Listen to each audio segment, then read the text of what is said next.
Doon po sa guidance ng Pangulo, pwede pong i-elaborate lang natin kung ano yung po naging guidance niya para sa DepEd. Yes. Maraming salamat po sa inyong tanong. Number one, yun nga po pagdating sa teachers. Kasi talagang para sa ating Pangulo, napaka-importante ng ating mga teachers. And we agree, teaching quality will really improve. Sabi nga ng ating Pangulo, he believes around 60% improvement kung mapabuti din natin yung teaching quality. That's why ngayon, sa DepEd, meron naman tayo yung ating NAEAP, no? Yung National Educators Academy of the Philippines, which is the training arm of DepEd pagdating sa ating mga teachers. So, ang sabi ng ating Pangulo, we really need to update our teachers sa technology. We need to ensure that they have the proper training programs and they have the proper expertise para po magampanan talaga nila yung kanilang trabaho. Pangalawa, yung nutrition nga po. We presented to the President that for the school-based feeding program ay meron naman po tayong ugnayan, no, with DSWD for example. May mga programa kasi sa gobyerno ngayon pagdating sa feeding at hindi naman po sila nag-overlap. In fact, they complement each other. Meron tayong continuity. So it starts with, of course, the food stamps, no, for the families, addresses also the first 1,000 days, and then meron pong supplementary feeding program, yung pondo ay nasa DSWD, ito naman po yung para nasa daycare, no? So, and then after that, pupunta naman po siya sa basic education kasi papasok na sa paaralan yung ating mga kabataan. So, for the school-based feeding program, meron po tayong 5.6 na budget, 5.6 billion for 2023, nataas na po natin yung budget na yan this year to 11.7 billion. What does that mean?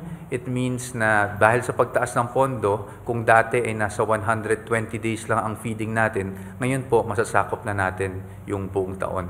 But of course, the President wants us to still see kung ano pang enhancements na magagawa natin dahil napaka-importante ng nutrition. No? And of course, pangatlo, yung nabanggit ko nga po, yung bullying talaga, yung isang naging focus.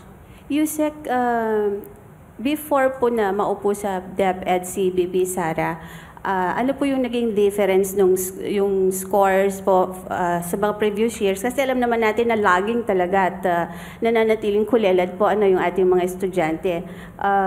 Doon po sa kanyang pag-upo, umangat ba ng konti yung score or bumaba pa? Actually, I have to clarify that, ma'am, no? Kasi yung PISA natin was not taken during the term of the Vice President Secretary of Education.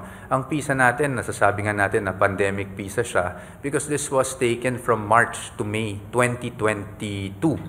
So, this was prior to this administration and this was prior to the return of in-person classes. Ngayon, pagdating naman sa resulta, of course, Yusek Gina is here to give you probably the specifics or the details. But the general, siguro the general notion pagdating sa resulta is wala namang ganong kalaking difference yung ating 2018 and 2022.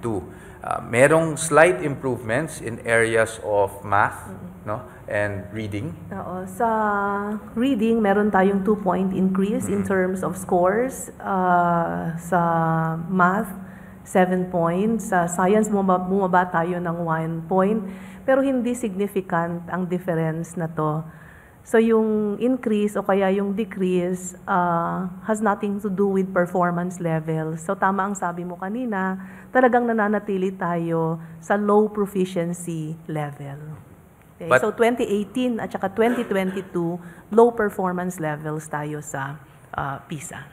Halos hindi po siya nagbago yung sinasabi ni Yusek Gina. But again, yun nga po, no, we have to be conscious of the dates also that these were taken. The PISA 2022 was taken prior to the return of in-person classes. Okay. Tuesday New. Good morning, sir, ma'ams. Sabi niyo kanina, Yusek, yung teachers, kailangan na rin i-upgrade sila para doon sa bagong technology. So far, sir, may data ba kayo kung ilan sa mga teacher na ito yung maalam na sa mga bagong technology or digitalization para maka-adjust din sila doon sa mode of learning na ginagawa na ngayon? At ilan pa sa kanila yung hindi maalam masyado sa technology, kaya nahuhuli yung paraan ng pagtuturo nila sa mga bata. Na alam natin yung mas maraming mga bata ngayon yung mas marurunong na sa technology, bagong technology? Oo. Actually, sa ngayon, wala po akong mabigay sa inyo na data, no? But we will be doing a scoping talaga pagdating dyan. In fact, not just that, gusto din naming malaman kung ilang teachers na ang merong gadget, for example, no, that they can use. So these are the things we are doing right now. But again, yung training, we won't just focus on one. We will really train all of our teachers. Kasi nga, marami nang nagbago na technology even in a span of a year. No? Marami nagbabago. Like ngayon, sabi nga natin, meron na tayong AI, hindi ba? So that's something we are looking at. At we will use, of course, the training facility of DepEd to do that. And then there's also, of course, the TEC, yung ating council na namamahala sa talagang quality of teaching. Not just in service or meaning pag nasa DepEd na sila, but pati yung pre-service, meaning bago sila pumasok sa DepEd.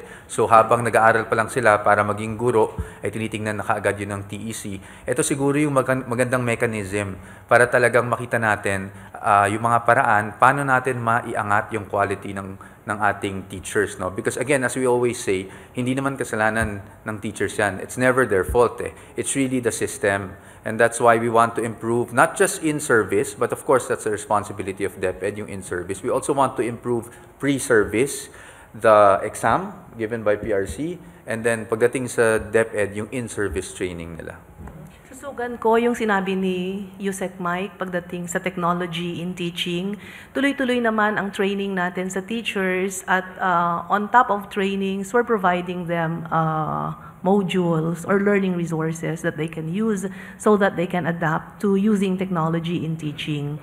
Kailangan talaga natin din na mag-link sa mga universities para pagdating naman sa pre-service teacher education, matrain na ang mga teachers sa paggamit ng technology sa pagtuturo. Perhaps we can also talk about the importance of specialization. The President had emphasized that support for teachers to further their education and specialize. Yes, kasi ngayon, generalist ang marami nating teachers sa elementary. So kailangan nating pag-isipan together with universities, paano magkakaroon, paano gagawin na magkaroon ng specialization ang mga teachers natin. Lumalabas kasi sa survey sa PISA na marami nga ang pumapasa ng mga teachers sa atin sa licensure examination, maraming teachers sa atin ang certified, pero compared to OECD countries, mas konti ang teachers natin na may specialization o kaya may master's degrees. Okay. Alvin Baltasar. Magandang umaga po. Doon po tayo sa bullying. Do we have statistics about sa insidente ng bullying? Halimbawa, out of 10 students, ilan po yung mga nabubully? And just to give us an idea, gaano po kabigat na problema yung pambubuli sa mga estudyante? Opo. With the data, we'll provide Malacanang, because we have a table on that note. So we do have the data. I just don't have it with me right now. But we'll provide you, sir, para accurate yung figures natin. Now, sa bullying talagang nakaka-apekto. Sabi nga dun sa PISA results, talagang nakaka-apekto yung bullying sa performance nila sa exam. There was really a correlation made by the PISA results, no? Sa ngayon, what we all know na talagang ganyan yung problema. In fact, sa ating Learner Rights and Protection Office na tinayo natin last year, karamihan sa mga complaints are really bullying. No? Yung mga natatanggap natin ng mga tawag, yung mga na iniimbestigahan natin ay karamihan related to bullying. So sa ngayon, ang ginagawa po natin is pinapalakas natin yung ating mga tinatawag na Child Protection Committees sa mga paaralan. Yung reporting system, we are continuously improving it. Although meron na tayong Learner Rights and Protection Office, gusto natin siguro magkaroon tayo ng hotline sa mas madaling tandaan, for example, para talagang magamit ng mga bata. As so far, ang na-resolve natin na cases sa ating Learner Rights and Protection Office, at least yung latest report na nakuha ko is around 120 cases na yung na-resolve natin. But, you know, pagdating kasi sa ganitong reporting system, dalawa yan eh. Pwede kang magsabi na, yes, naka-resolve ka ng 120 cases, pero we still don't know if there is under-reporting going on. That's why we need to make sure that our system is accessible to everyone, even to anonymous complaints, kasi maraming takot na mag-complain, to make sure that people are really being encouraged to report.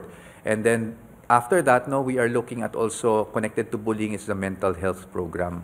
Kasi sabi nga po natin na ang bullying, whether dun sa nambubuli o dun sa nabully, ay important, may mental health aspect kasi siya. So that is something we are also doing right now. At meron naman tayong budget na talaga for mental health. No? So that is something that our operations team is crafting together with DOH. Pagdating sa mental health program, meaning counseling in schools, advocacies, and referral naman to the Department of Health pag kailangan na talaga ng experts. But as to the stats, sir, we'll send you the stats.